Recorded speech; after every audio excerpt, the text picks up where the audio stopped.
What do you think the timeline of this impeachment would be? I mean, step by step from now to when? Well, they're trying to move really fast with it. They're trying to, and this is such a strange process that they've started because they've changed the rules on impeachment. You know, Nancy Pelosi will not bring the impeachment to a House floor vote. She says she's initiated an impeachment inquiry in the House, but the House never voted on that. And there were some Republican moves to try and get the House to have to vote on it before they could proceed with an impeachment inquiry. And the Democrats voted, I think it was 223 votes, so it was enough, the majority, to table that requirement that they actually vote on it. And so that was kind of a precursor on how they're voting on it. But Nancy Pelosi wants to impeach without ever having a vote of the House of Representatives. I mean, how can you do that? How can you do that? It's never been done before where there's been no vote. So she just kicked it to, 6 or 8 of the different committees. And they also, what I wanted to make the point of is once she became Speaker, they changed the House rules on how to deal with impeachment. And they've decided that no longer is the minority group, so the Republicans, they're not allowed to participate in the impeachment. So the Democrats are just going to go off and they're going to take depositions and they're going to just do whatever they want without participating at all, without allowing any participation at all by the Republicans. I mean, this is the most one-sided thing I've ever seen. But they're in the majority. I think they have... This is as of September 28th, that you're seeing in front of you now. Yeah. What does that mean, awaiting response? Pat has pulled up this nice I don't know what that means grid for us. And anyways, we can see that there are 223 Democrats who support impeachment inquiry and 1 independent. Yeah, and I don't know exactly what that graphic he pulled up means. Because I haven't had a chance to really look at it. But, what I would say is the Democrats have the majority votes. All they have to do is vote in a majority. Now, that hasn't happened, but they do have the majority votes. Now, the reason it hasn't happened is because Nancy Pelosi doesn't want to force all of the House Democrats to have to go on the record as to where they actually stand on impeachment. Because I don't think impeachment is popular among the American people.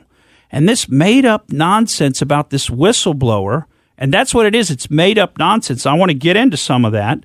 I mean, it's just, it is not the basis. I mean, where's the high crime and misdemeanor? I mean, the transcript is out there of the president's call with the Ukrainian president. The transcript is out there. You can read it for yourself, and that's what you need to do. You don't want to listen to what these people tell you about what the transcript says because they're not honest. And, Exhibit 1 in this is what Adam Schiff said in Congress. And I want to just see if we can play that before the break here, because this is Adam Schiff talking about what's in the phone call, and none of this is in the actual transcript. This is not the transcript at all. Listen closely. And so what happened on that call? Zelensky begins by ingratiating himself, and he tries to enlist the support of the president. He expresses his interest in meeting with the president and says his country wants to acquire more weapons from us to defend itself. And what is the president's response? Well, it reads like a classic organized crime shakedown. Shorn of its rambling character and in not so many words, this is the essence of what the president communicates. We've been very good to your country, very good. No other country has done as much as we have. But you know what? I don't see much reciprocity here. I hear what you want. I have a favor I want from you, though. And I'm going to say this only 7 times, so you better listen good. I want you to make up dirt on my political opponent, understand lots of it. On this and on that. I'm going to put you in touch with people, and not just any people. I'm going to put you in touch with Attorney General of the United States, my Attorney General, Bill Barr. He's got the whole weight of the American law enforcement behind him. And I'm going to put you in touch with Rudy. You're going to love him, trust me. You know what I'm asking, and so I'm only going to say this a few more times, in a few more ways. And by the way, don't call me again. I'll call you when you've done what I asked. This is, in character, what the president was trying to communicate with the president of Ukraine. It would be funny if it wasn't such a graphic portrayal of the... We're back on the Morgan Streetman Show. I'm Roxanne Wilder. Pat George is here. If you want to be part of the show, 888-404-1010. And Morgan, as we were going to break, we were listening to statements from Adam Schiff, his opening statements specifically last week. And it gets a little bit confusing here because when you listen to all of that, when I first heard it, oh my gosh, was that really what took place in the phone call? But it wasn't. No, that wasn't even conjecture. close. It was a dramatic reading. Well, it was worse than a dramatic reading. It was a fabrication. Mm-hmm. And of course, Schiff came out later because he got some heat for this, at least from the president and other people who are paying attention. And that's one of the difficult things about this whole process. I mean, you really have to be paying a lot of attention to pick up on all these little nuances. But he got some heat for just making that up. That isn't what was in the call at all. In fact, it was the Ukrainian president who brought up Giuliani. I mean, that's the amazing thing is they try to make it sound like the president brought all this up. But if you actually read the transcript, and folks, you got to do that. If you haven't done that, that's one of the most important things you can do is go and read that transcript. But, the point is it isn't what happened. But like if you're just a casual observer, you're going to hear this and you're going to hear it repeated. And Schiff took some heat for that. And he said, oh, well, you know what? I was doing a parody reading and everybody knew it. But you listen to his voice. You listen to him. He sounded completely serious. He didn't let anybody know it was a parody reading. And hey, by the way, where does a parody have any place in this process? This is not a joking matter. Schiff can't wait to get this whistleblower in front of Congress. Oh, yeah. And I think Schiff, supplied the whistle. Well, I think you're right, Pat George. Yes, you are. And he can't wait. But at the same time, he knew about it for a while. That's right. Why now? I mean, he tweeted about this whistleblower. He didn't say there was a whistleblower, but he tweeted about the subject matter, almost word for word, back on August 28th. So that was a month ago. Now, think about this. They just changed the rules on whistleblowers. Now, why did they do that? They just changed the rules. You know the date that they changed the rules? August 12th, 2019. So on August 12th, they changed the rules. And you know what rule they changed? They said you no longer have to have direct knowledge of what you're blowing the whistle about. So what's that called? That's called hearsay. So now you can blow the whistle based on hearsay. Well, somebody told me they overheard something from somebody else who told them this. I object. Thank you, Pat George. That doesn't get into evidence in a courtroom anywhere in this state or anywhere in the country. We don't rely on hearsay and gossip. That is not, you cannot give testimony on that. But they changed the rules under the whistleblower complaint. And they said now, as of August 12th, 2019, you can make a whistleblower complaint based on something you overheard or something somebody else told you. And then magically, by August 28th, Adam Schiff is tweeting about the whistleblowers issue directly. There should be a lot of whistleblowers then. Well, and that's the other thing is John Brennan's calling for that. John Brennan's saying, if you've even overheard something, i.e., I mean, let's read between the lines here, folks. You don't get in trouble if you just make something up, right? You come in and you say, well, I overheard this, and somebody assured me that this was really bad, what President Trump did, and you need to look into this, Inspector General. And that's what they're calling for. They want to do death by 1,000 cuts, all hearsay, all gossip. And that has no place in our legal system. So, I mean, just think about the timing of this. I mean, it was perfectly timed and orchestrated. And, there are people saying that this whistleblower complaint, now that we've seen it, it's very professionally written. It's written by lawyers. It's highly doubtful that the whistleblower wrote this by himself. And we do know it's a man. We know it was a CIA agent. And we've got some ideas of who it might be. I mean, there's talk out there that the one guy who fits the descriptors was a CIA agent named Michael Berry, who was detailed to the White House. Now, we're not revealing anything that shouldn't be revealed because this is all reported in the news. He was detailed to the White House under, you remember a name from a couple of years ago, General H.R. McMaster. Remember him?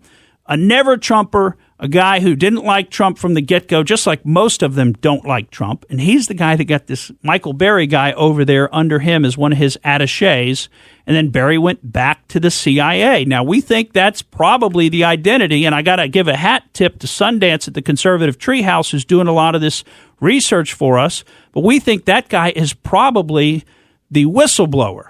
But, just look at this, Pat George. I mean, you remember when Chuck Schumer said you don't mess with the intelligence community because they have 6 ways from Sunday to get you, right?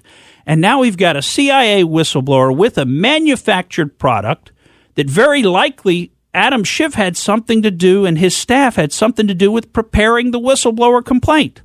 It's written too much like what the Lawfare Group writes. A lot of that's what you see in, for example, the Steele dossier and other things where you've got all these references to news articles and everything else.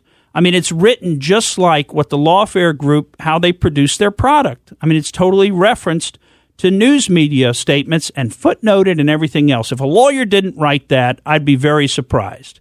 And it's not just me saying this. I mean, a very well-known CIA analyst who served on the National Security Council, Fred Fleitz, has been out there and he said, this is not like any whistleblower complaint I've ever seen before. This is not written just by the whistleblower. This person had a lot of help. And Flight says he thinks Adam Schiff and his staff participated and maybe even wrote the whole thing, handed it off to the CIA agent, said, here, turn this in as your whistleblower complaint. And then that starts this whole process. But what I was going to say is, I mean, just think about what all we've been through. I mean, in the Trump presidency, from day one, they've been trying to impeach him. From day one, they've been howling about things that he's done wrong. I mean, do you remember Michael Avenatti and Stormy Daniels? You remember that whole saga? That was supposed to take him down, right? You remember when Congress had Michael Cohen in to testify?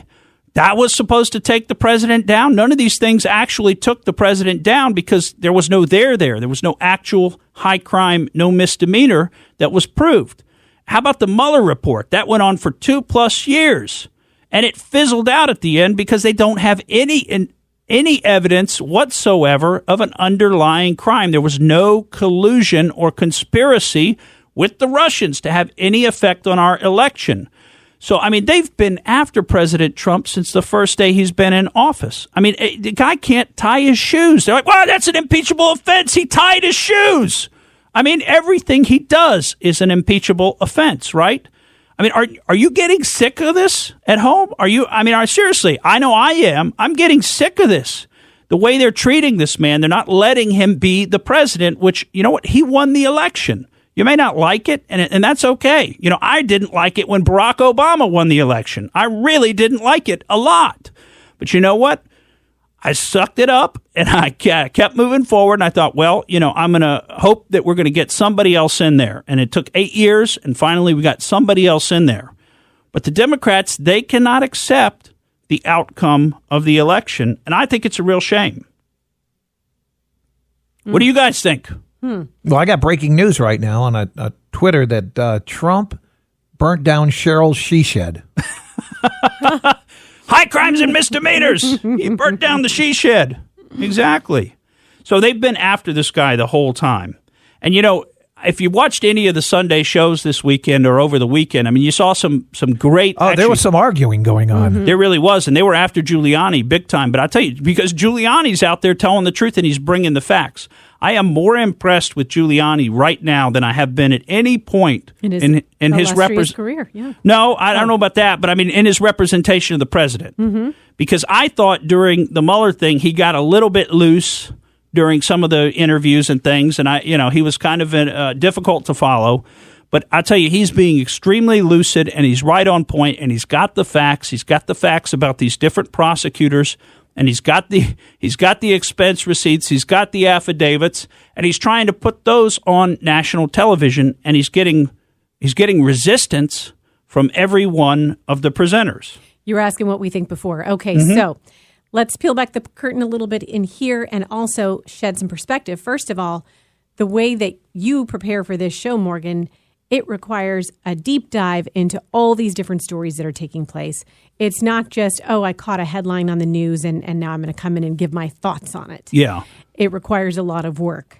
Well, most people aren't doing this because they don't have time. It's not part of what they do as a radio host.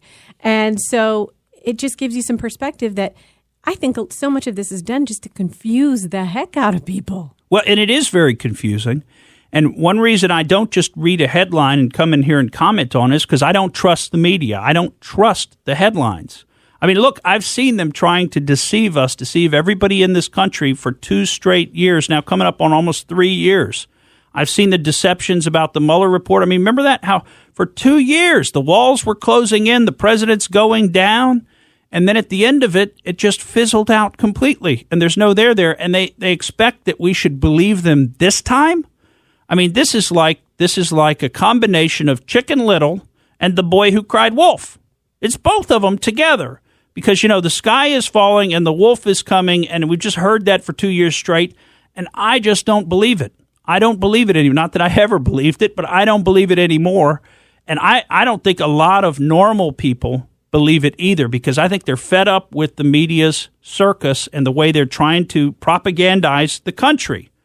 And, the propaganda is so thick, they don't call anybody on anything. Like Pelosi over the weekend, she claimed she was heartbroken by this impeachment inquiry. I mean, do you seriously believe that? Does anybody believe that Nancy Pelosi is heartbroken? If she's so heartbroken, she could knock it off. It's all posturing. It's all posturing, and it's disingenuous posturing, and she thinks that you and I are stupid. That's what she thinks. We're stupid enough to believe that she's heartbroken over this?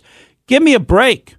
Give me a break. She set this thing up. She pulled this off. And by the way, where's the crime? There is no high crime and misdemeanor. There's no crime. You read the transcript for yourself. That's the most important thing you can do is read the transcript for yourself because you'll see it does not support all these allegations that are being made about it. And I think why is this happening now? I mean, that's the other thing to wonder. Why is this happening now? And I've got basically two theories. And one of them is that the Democrats realize there is zero chance that they can beat President Trump next fall. That's it. The economy's going too good. They've irritated too many people. That's what I think is the most likely reason that they're executing on this impeachment strategy right now, because they know that if there's an actual election held, they're going to get slaughtered. What's the other reason? Well, for the other reason, we have to look at some of what's going on. Attorney General Bill Barr was in Italy last week. Now, if you remember, George Papadopoulos, who's been on this show, he tweeted out last week and he said Bill Barr is in Italy to talk to Joseph Mifsud and to investigate that whole angle where they actually tried to send spies into the Trump campaign, tried to set up the Trump campaign for this whole Russia collusion, Russia conspiracy narrative. And that was all false. So if that's really what's going on and there's about to be some big shoes that drop from that angle, well, that could be another reason to try to fire up impeachment to get the president out of there, get Bill Barr out of there, because that's what they want to do pronto before he comes out with any information about all the bad actions that they did while they were prepping for the election. Thank you for listening to the Morgan Streetman Show. We hope you enjoyed what you heard, and if you did, please click like and subscribe to help us out. And remember that we recommend that you exercise your brain at least once a week.